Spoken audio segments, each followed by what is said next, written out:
Bonjour à tous, alors ravi de vous retrouver pour cette troisième et dernière partie de cette étude sur le Saint-Esprit. Alors, je vous rassure tout de suite, ce sera une courte vidéo, mais remplie d'éléments essentiels pour notre croissance spirituelle. Alors, dans cette vidéo, bien entendu, je parle du Saint-Esprit, mais du Saint-Esprit et nous. Et vous verrez ce que le Saint-Esprit peut vous apporter dans votre vie spirituelle. Alors, je répondrai aussi à cette question qui revient souvent, peut-on prier le Saint-Esprit? Et enfin, je prierai pour vous à la fin de cette vidéo. Alors, sans plus tarder, entrons dans le vif du sujet. Alors, avant de parler du bénéfice de cette relation personnelle avec le Saint-Esprit dans nos vies de tous les jours, il y a une question qui revient souvent, peut-on prier le Saint-Esprit? Alors, il faut savoir qu'il y a plusieurs écoles qui existent. Certaines disent que nous ne pouvons pas prier le Saint-Esprit et d'autres, bien sûr, disent que nous pouvons prier le Saint-Esprit. Et là encore, nous verrons que finalement l'un a raison, que l'autre a tort, puisque nous avons finalement deux avis différents. Alors, personnellement, je vais vous dire directement, je prie le Saint-Esprit. Alors, tous les jours, j'ai une communion avec le Saint-Esprit. Je prie en langue. Le Saint-Esprit m'édifie. Le Saint-Esprit me fait grandir.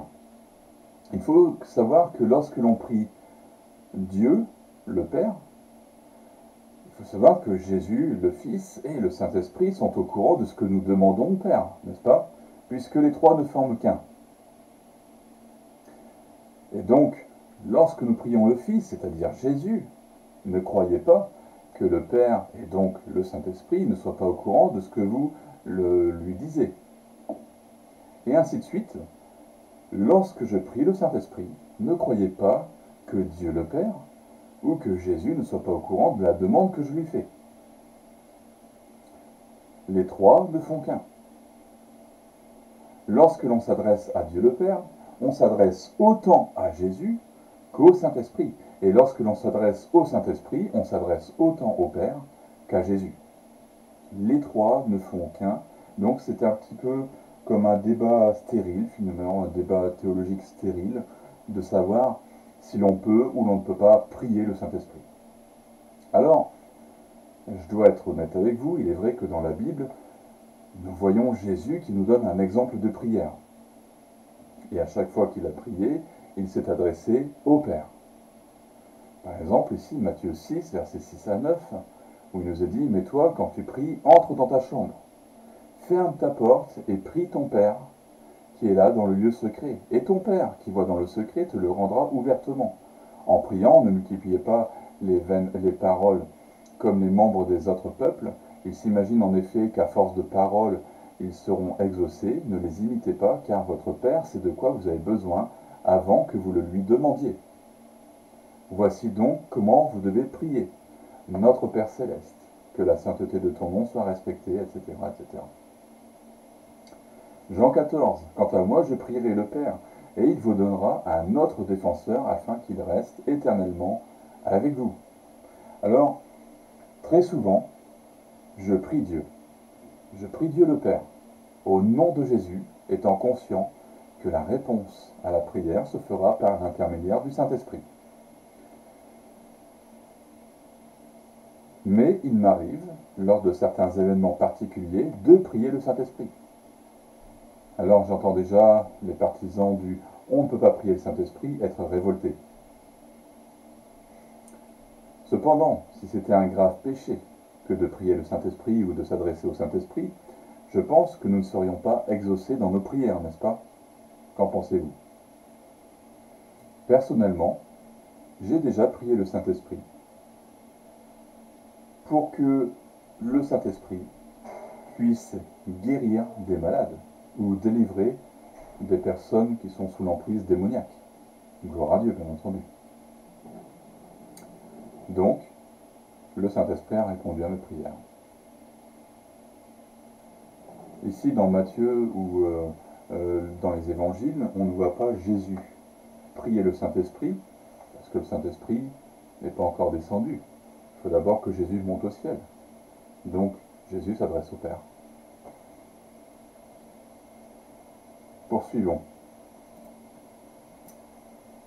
Maintenant, comme je l'ai dit tout au début de la formation, pour affirmer quelque chose, il faut que ça soit noté dans la Bible.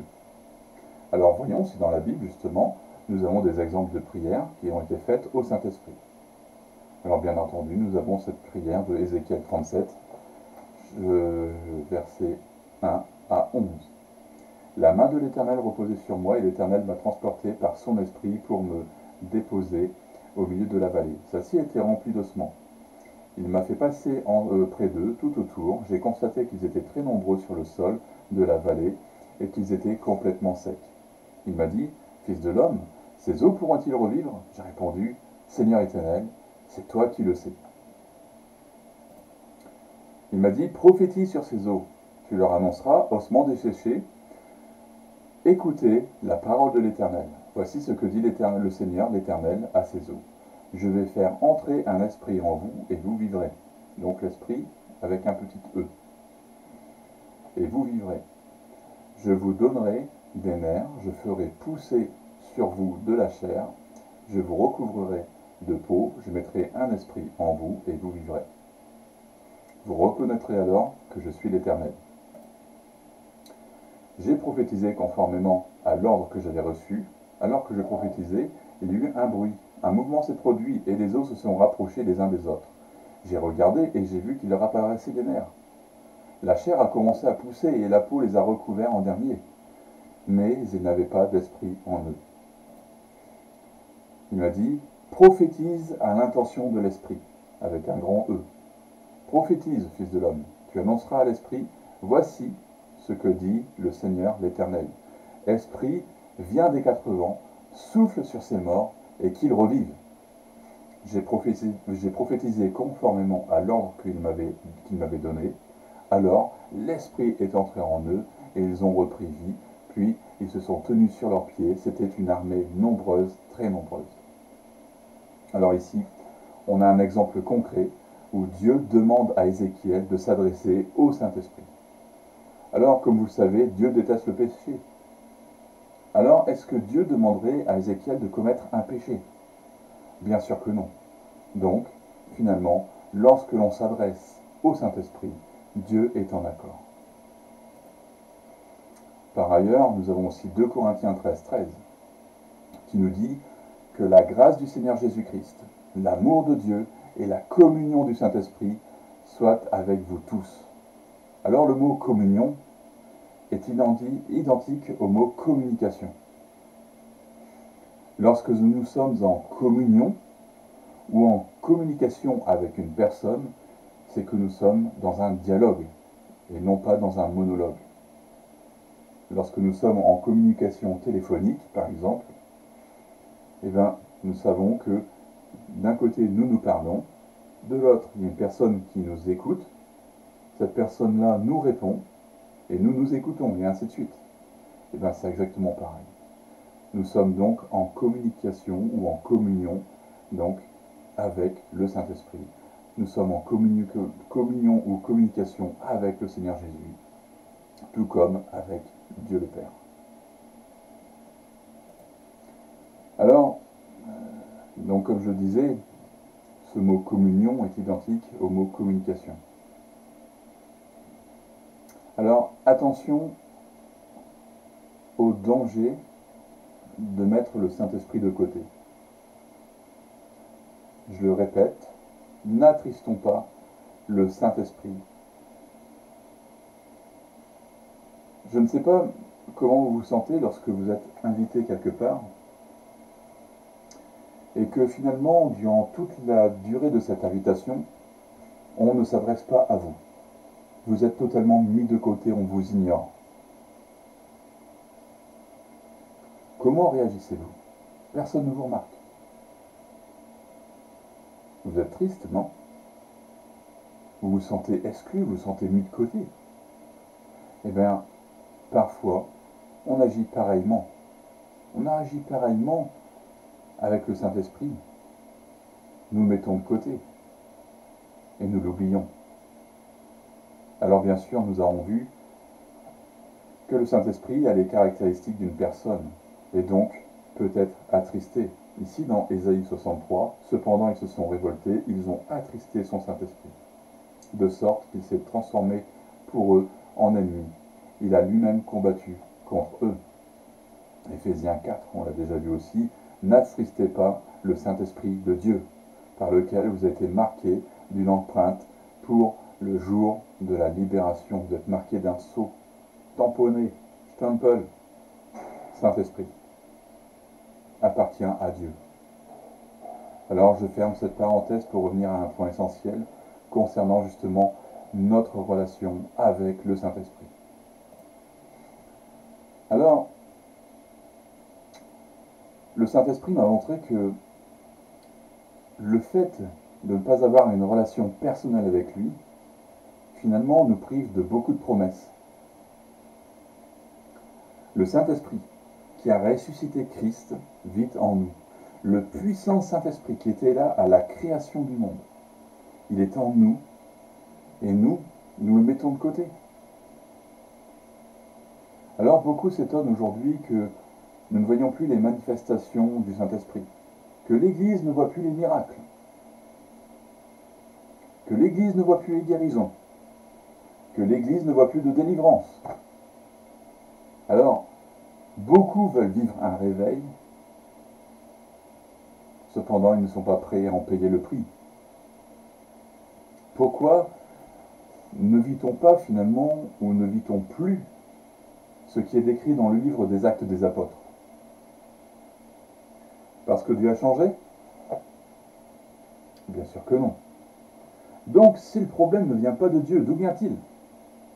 Il ne reste plus que les hommes. Et oui, le problème vient bien des hommes.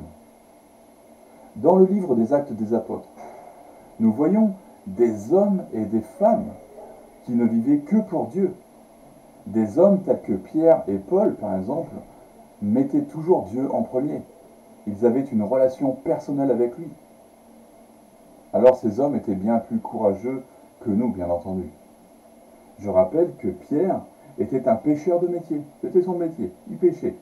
Il fallait bien nourrir tous les gens autour. Donc il était pêcheur de profession. Nous savons que Paul aussi fabriquait, lui, des tentes. Leur métier était finalement leur gagne-pain. Alors, la journée, ils exerçaient leur métier. Ils travaillaient pour subvenir aux besoins de leur famille, mais aussi à leurs propres besoins, aux besoins de leur ministère. Et je rappelle qu'à cette époque-là, ils n'étaient pas à 35 heures. Aujourd'hui, en France, c'est 35 heures. C'est à peu près 7 heures de travail sur 5 jours.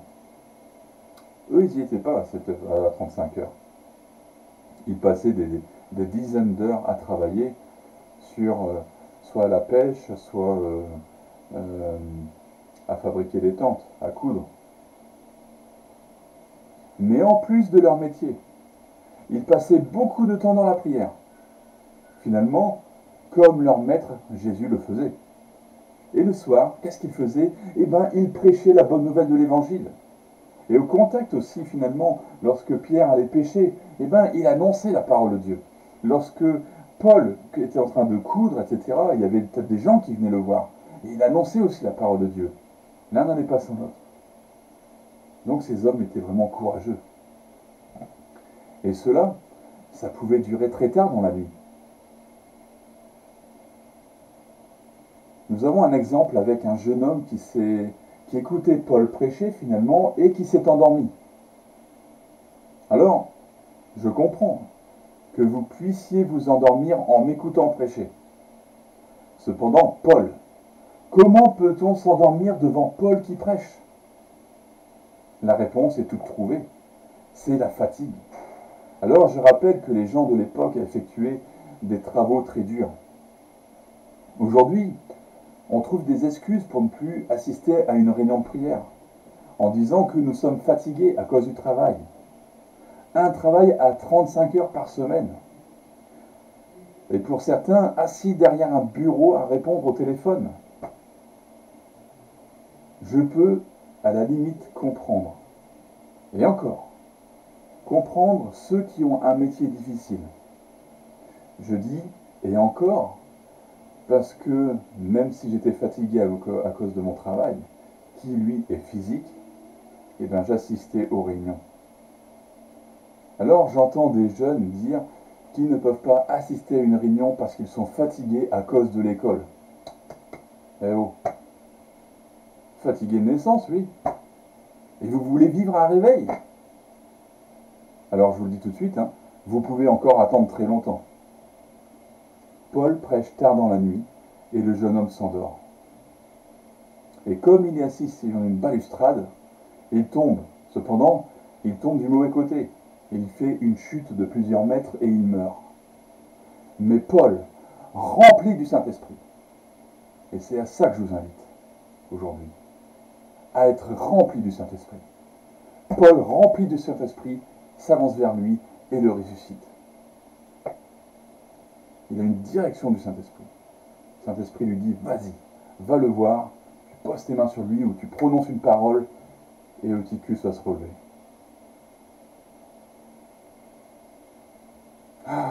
Alors là, sincèrement, je pense qu'il n'y avait pas que Eutychus qui était endormi. Hein. Il y en avait certainement beaucoup d'autres autour qui étaient très fatigués et qui s'endormaient. Parce qu'aujourd'hui, les réunions, ce n'est pas... Aujourd'hui, c'est, on va dire, 40 minutes maximum. 1 heure, c'est déjà trop. On n'arrive plus à écouter 1 heure de prédication. C'est fou quand même. Tandis qu'à cette époque-là, c'était 3-4 heures de prédication. Les gens, ils avaient faim, ils avaient soif. Aujourd'hui, si vous n'êtes pas capable d'écouter 40 minutes de prédication ou 1 heure de prédication, c'est que vous n'avez pas réellement faim et soif. Et donc là, il y avait certainement beaucoup de monde qui était fatigué. Les gens, ils étaient fatigués à cause de leur travail, qui, lui, était dur. Ils n'étaient pas payés à répondre à un téléphone ou être à attendre des gens derrière un bureau. Mais à ce moment-là, quand il y a eu le miracle, je pense que beaucoup de monde était réveillé.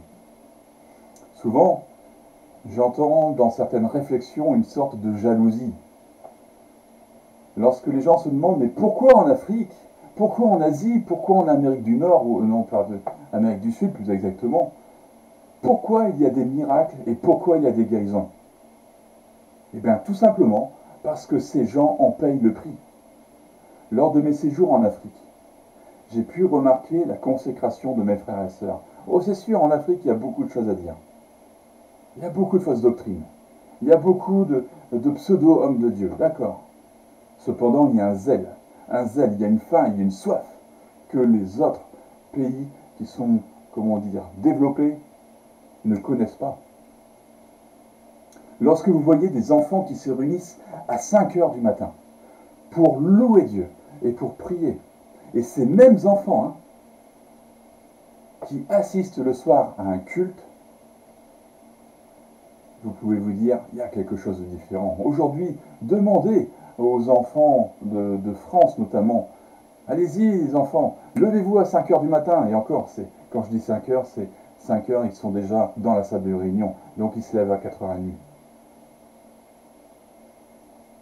Allez les enfants, on va se lever à 4h30, hop, on va assister à une réunion.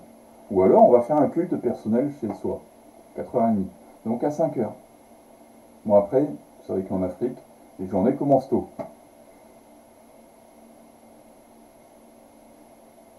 5 heures, les enfants, ils sont là réunis et ils louent Dieu.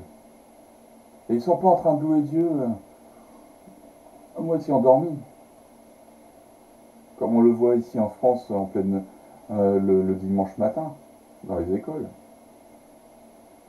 Ils ne sont pas à moitié endormis, où on leur demande, tu peux prier? Et puis, oh, pas envie aujourd'hui. Comme ça, mollasson. Non, non. À 5 heures du matin, les gamins, ils sont là. Ils sont debout en train de vraiment d'adorer Dieu. C'est la fête. C'est les tam-tams, etc. Waouh! Et le soir, c'est exactement pareil.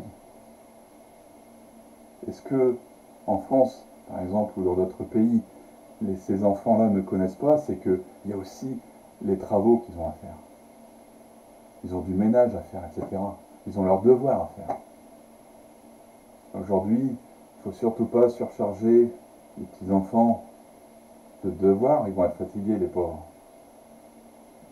Des adultes, en Afrique toujours, des adultes qui se lèvent tôt le matin pour prier et pour intercéder pour le pays, pour prier pour leurs frères et sœurs, pour méditer la parole de Dieu. Et oui, et même quand ils vont au travail, c'est ce que j'ai remarqué quand j'étais au Sénégal, même quand ils vont au travail, ils commencent le travail, ils se réunissent et ils disent « Seigneur, nous te remettons cette journée, Seigneur, nous te remettons les travaux qui sont à faire, protège-nous, etc. » Ils remettent tout à Dieu.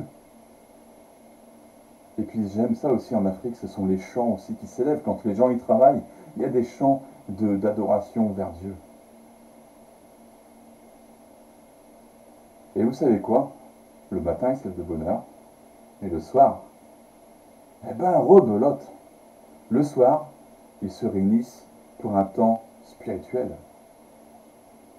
Et ce, malgré les longues heures à travailler le sol sous un soleil de plomb. Et lorsque je vous dis travailler le sol, ce n'est pas avec des machines comme aujourd'hui en France, etc., des motoculteurs. C'est à la force des bras.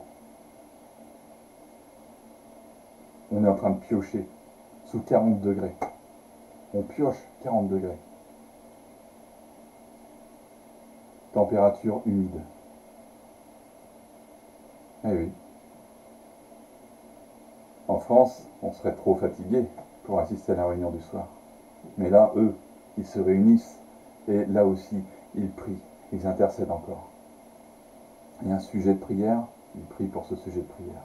Ils se réunissent pour écouter la parole de Dieu. Alors oui, le Saint-Esprit se manifeste puissamment en Afrique. Parce que finalement, les gens ont mis Dieu en premier dans leur vie. Oui, ils sont fatigués. Et ils sont même plus fatigués que les Européens. Oui, la vie est dure. Mais Dieu est toujours en premier. Ils se lèvent tôt et ils se couchent tard pour mieux le connaître. Et Dieu répond à leur foi. Ces gens-là, ils voient des guérisons, ils voient des miracles, et ils voient même des résurrections. Eh oui. Donc, nous revenons toujours à la même chose. Dieu n'a pas changé. Il fait les mêmes miracles que nous pouvons lire dans le livre des Actes des Apôtres. Ces miracles-là, on peut les voir encore aujourd'hui. En Europe, les gens ne sont pas motivés à se lever très tôt le matin pour avoir une communion, un temps de communion avec Dieu. Ils ne sont pas motivés à se coucher tard le soir pour assister finalement à une réunion de prière. Vous savez, en moyenne, comme je disais tout à l'heure, les gens travaillent 7 heures par jour pendant 5 jours. Pour être en bonne santé, il faut dormir entre 7 heures et 8 heures. Suivez-le bien. Dormir entre 7 heures et 8 heures. Si on dort un peu trop, on peut développer des maladies cardiovasculaires. Si on dort moins, c'est pas bon non plus. Il faut un juste équilibre. Donc, temps de sommeil, 7 heures et 8 heures. Les gens, ils travaillent en moyenne 7 heures. Moi, je travaille un peu plus que 7 heures. Je suis même pas à 35 heures. Alors, je vous pose la question. Que font ces gens-là des 9 heures qui restent? Vous voulez que je vous le dise? Ils se divertissent au lieu de prendre au moins 4 heures sur ces 9 heures pour Dieu. Aujourd'hui, il existe de plus en plus de fast-food en Europe. Vous savez, les McDo, etc. là. Il existe de plus en plus de click and collect. C'est-à-dire que l'on va faire ses courses sur Internet. Et on va les rechercher à une certaine heure qui nous arrange. Bref, tout doit être rapide. Et vous savez quoi? Malheureusement, même la lecture de la parole de Dieu doit être rapide. Aujourd'hui, de nombreux chrétiens se contentent finalement d'un verset qui est reçu au cours de la journée et ils sont contents. Ils reçoivent un petit SMS. Hop, ah, super, j'ai ma lecture de la parole de Dieu. Un verset. C'est navrant, je suis désolé, c'est navrant. Vous n'avez pas faim et vous n'avez pas soif de Dieu. Pareillement, la prière doit être rapide, une faste prière. Et à côté de ça, on voudrait que Dieu nous exauce. Faste prière, le matin, 5 minutes. Le soir, 5 minutes, pas trop de temps. Hein. Et après, les gens pensent que Dieu a changé. Dieu a changé. Dieu ne réagit pas en Europe. Dieu n'agit pas. Non, non, non. Le Saint-Esprit est attristé. Le Saint-Esprit n'a plus sa place. En Europe, le Saint-Esprit est à la porte des églises. On ne lui laisse même pas de place pour se manifester. Alors, pensez-vous que des hommes comme Reinhard Bonnke, Billy Graham, Douglas Scott, etc., Smith Wigglesworth, n'importe. Est-ce que vous pensez que ces gens-là faisaient des fastes prières ou des fastes lectures de la parole de Dieu? Bien sûr que non. S'ils avaient agi comme cela, ils n'auraient jamais vu les miracles qu'ils ont pu vivre. Ils n'auraient jamais vu les miracles que Dieu a accomplis à travers eux. Alors, voulez-vous vivre les actes des apôtres? Oui. Alors dans ce cas-là, remettez Dieu à la première place. Ayez cette communion avec le Saint-Esprit tous les jours, et pas seulement 5 minutes. Prenez le temps de méditer la parole de Dieu sous le conseil du Saint-Esprit. Lorsque vous prenez un temps d'adoration et de prière, invitez le Saint-Esprit et écoutez-le. Jean 4. Mais l'heure vient, et elle est déjà là, où les vrais adorateurs adoreront le Père en esprit et en vérité. En effet, ce sont là les adorateurs que recherche le Père. Romains 8, 26.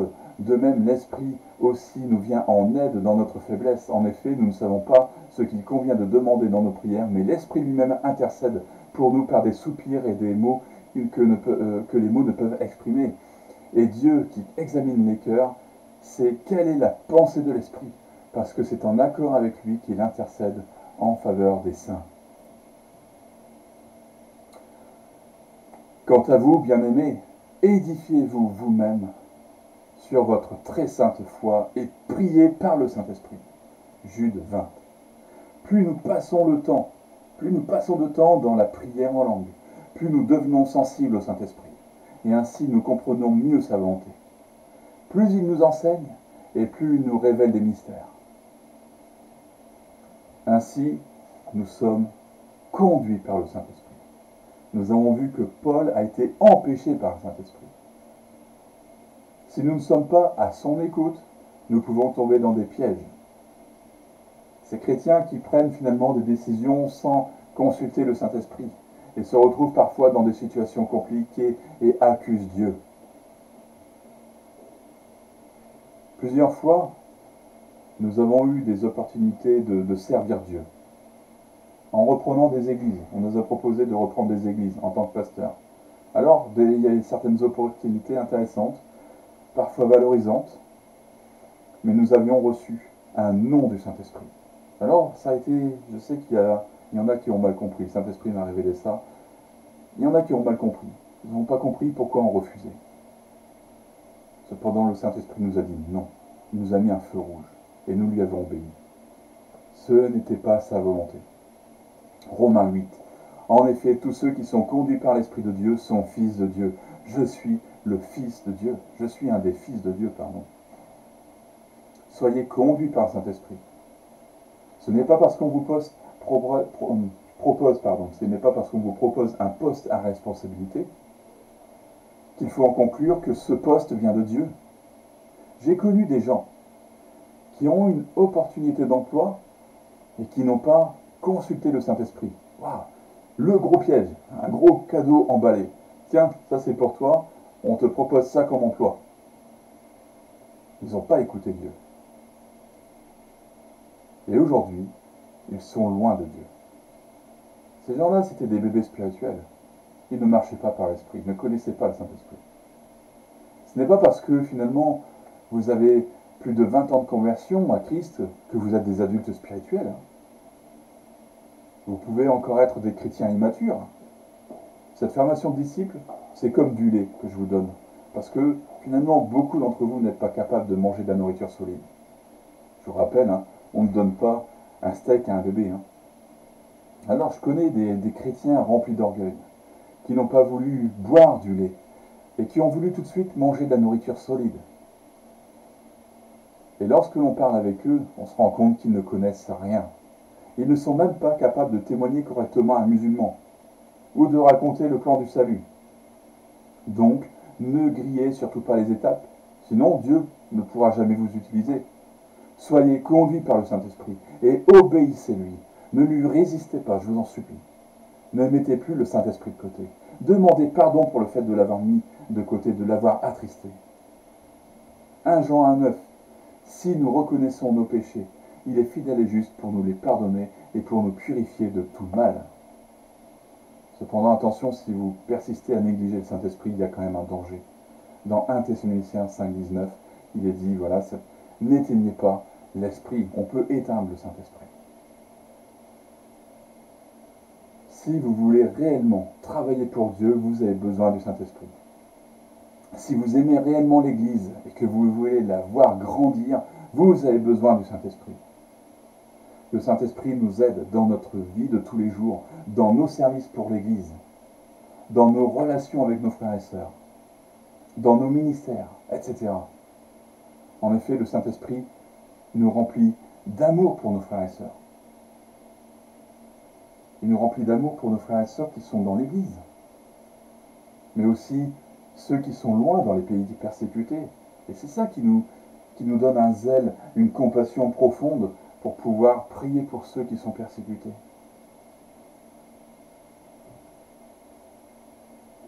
Il nous remplit de compassion pour eux lorsqu'un membre passe par un temps difficile. Lorsqu'un membre souffre, nous souffrons avec lui. Nous éprouvons de la compassion pour ce membre, pour ce frère, pour cette sœur.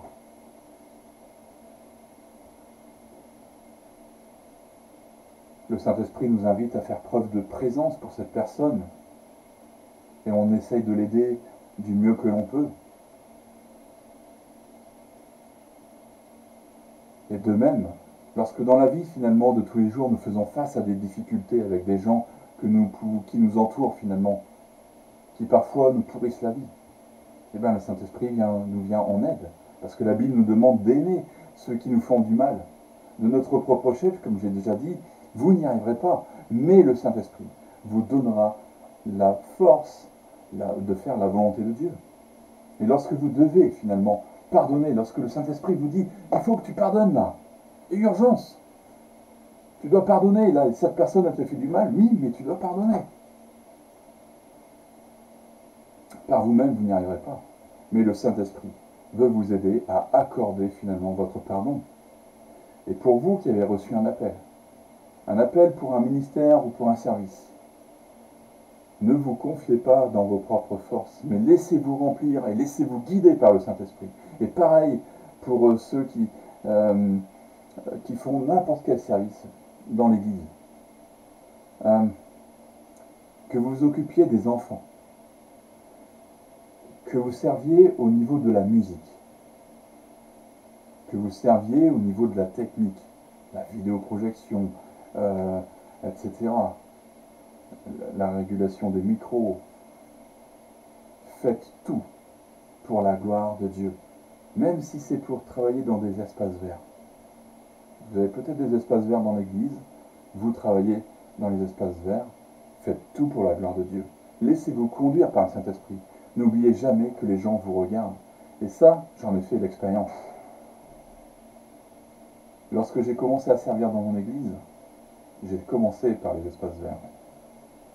Et il y avait des voisins qui me regardaient travailler, et qui petit à petit se sont approchés de moi, et avec qui finalement, il y a eu des liens qui se sont créés. J'ai pu discuter, et j'ai pu parler de Dieu avec eux. Dans tout ce que nous faisons, soyons remplis de joie, même si parfois le travail est difficile. Car en travaillant finalement de bon cœur, finalement, les gens se posent des questions, et cela crée des liens. Alors, pareillement, je sais très bien qu'il y a des services comme le ménage, par exemple, dans l'église qui sont délaissés. Mais je sais que Dieu regarde le cœur que nous mettons aux soins de sa maison. Et je sais que certaines personnes ont été particulièrement bénies parce qu'elles nettoyaient la maison de Dieu. Je pourrais vous raconter l'histoire d'une personne qui, lorsqu'elle faisait le ménage, finalement, avec un cœur reconnaissant, un cœur rempli d'amour pour Dieu, cette personne a reçu une vision. Il y en a qui ont été baptisés du Saint-Esprit en faisant le ménage. Dieu peut nous parler alors que nous faisons le ménage. Et d'ailleurs, je sais qu'il y a des pasteurs aussi qui font le ménage eux-mêmes le dimanche matin et qui prient pour chaque personne, qui vont occuper les chaises. Et oui, même dans ces petits services, je mets ça bien des guillemets, hein, parce que pour moi ce sont des services tout court, mais souvent les gens ils les qualifient de petits services, et bien même dans ces petits services, ou même dans des services qui sont cachés, laissons-nous conduire par le Saint-Esprit. Dans ces moments-là, il peut nous parler, il peut nous révéler des choses, nous demander de prier, et même dans ces temps-là, on peut voir la gloire de Dieu. Alors, je termine ce cours sur qui est le Saint-Esprit, tout en sachant que très bientôt, je vais pouvoir en reparler lorsque je vais détailler le temple du Saint-Esprit, le fruit du Saint-Esprit, le baptême du Saint-Esprit, les dons du Saint-Esprit, la marche par l'Esprit et le blasphème contre le Saint-Esprit. Donc ne soyez pas déçus, car je sais que beaucoup de personnes veulent mieux connaître le Saint-Esprit. Ce n'est pas fini, j'en reparle très bientôt. Là ici j'ai juste dégrossi, c'est les bases à connaître avant d'aller plus loin. Alors, j'aimerais que, si vous vous sentez concerné, si vous avez toujours mis le Saint-Esprit de côté, vous encouragez à faire cette prière. Je vous demande de vous incliner peut-être, de fermer les yeux, de faire taire toutes les pensées qui sont là, qui pourraient vous nuire, et de répéter cette prière. Saint-Esprit, pardonne-moi de t'avoir mis de côté. Pardonne-moi de t'avoir ignoré. Pardonne-moi de t'avoir attristé. Pardonne-moi de n'avoir pas su reconnaître ta voix. Alors que tu me disais finalement, ne prends pas tel chemin. Et puisque j'ai pris ce chemin, je me suis égaré. C'est de ma faute, pardonne-moi, Saint-Esprit. Saint-Esprit, aide-moi à reconnaître ta voix. Aide-moi à faire la différence entre la voix de mon âme et ta voix, Seigneur. Saint-Esprit, viens m'aider. Saint-Esprit, viens me transformer. Saint-Esprit, viens me changer. Saint-Esprit, viens me remplir de toi. Saint-Esprit, montre-moi ce que tu attends de moi. Remplis-moi de compassion. Remplis-moi d'un amour pour mon prochain. Aide-moi à ressembler à Jésus. Aide-moi à aimer l'Église comme je devrais l'aimer. Aide-moi à aimer mon pasteur. Aide-moi à aimer mes frères et sœurs. Remplis-moi de ton fruit, Seigneur. Aide-moi à ce que je puisse manifester ce fruit de l'Esprit en tout temps, en toute occasion. Aide-moi à ce que je puisse manifester l'amour, la joie, la paix, la patience, la foi, la douceur, la bonté, la bienveillance et la maîtrise de moi-même, maîtrise de mon être. Merci Saint-Esprit, parce que tu es mon conseiller. Merci Saint-Esprit, parce que tu es mon ami. Merci Saint-Esprit, parce que tu m'accompagnes chaque jour.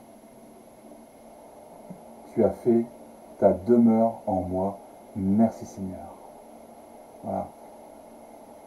Je termine cette vidéo maintenant.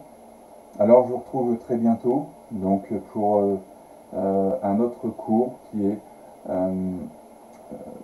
Anges et démons. Voilà, où on va voir un petit peu le ministère des anges, qui sont les anges, et on verra aussi bien sûr les démons et quelles sont leurs missions. Voilà. Donc je vous encourage vraiment à partager cette vidéo. Je vous retrouve très bientôt. Que Dieu vous bénisse. À bientôt.